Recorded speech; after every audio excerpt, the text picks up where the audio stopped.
აფხაზეთის ავტონომიური რესპუბლიკის მთავრობის თავმჯდომარე გიორგი ჯინჭარაძემ ქუთაისში დევნილთა ჩასახლებაში ავტომშენებლის ქუჩა ნომერ 41-ში რეაბილიტაციის პროექტის ფარგლებში მიმდინარე სამუშაოები დაათვალიერა და ჩასახლებაში მცხოვრებ დევნილ მოსახლეობას შეხვდა.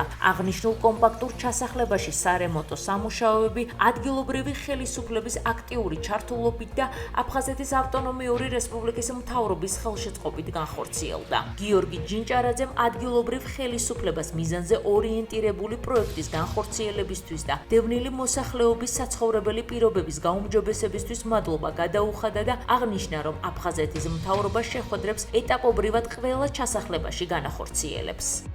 ძალიან მნიშვნელოვანი შეხვედრა გავმართეთ დევნილ მოსახლეობასთან კომპაქტურ ჩასახლებაში ქუთაისში. ჩვენ დაიდენტიფიცირებული გქონდა მანამდე ის პრობლემები, რომელიც აღნიშნულ კომპაქტურ ჩასახლებას ჰქონდა გამოწვევად და ჩვენ გადავჭერით ეს, რა თქმა უნდა, ჩვენი ადგილობრივი ხელისუფლების მნიშვნელოვანი მხარდაჭერით და მე მინდა მადლობა გადაუხადო მათ და ჩვენს დევნილებს საომავლოდ ექნებათ ღირსეული პირობები, იმიტომ რომ ეს არის მიზანზე ორიენტირებული პროექტი. აღნიშნული ობიექტიდან სარემონტო სამუშაოებთან დაკავშირებით მოგმართა მოსახლეობამ. ამჟამად მიმდინარეობს სარემონტო სამუშაოები.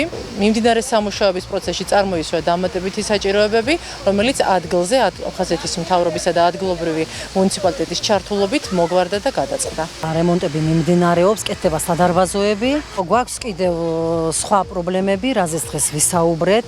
დაგვპირდნენ და მოკლე ხანში ისიც გაგვიკეთდება.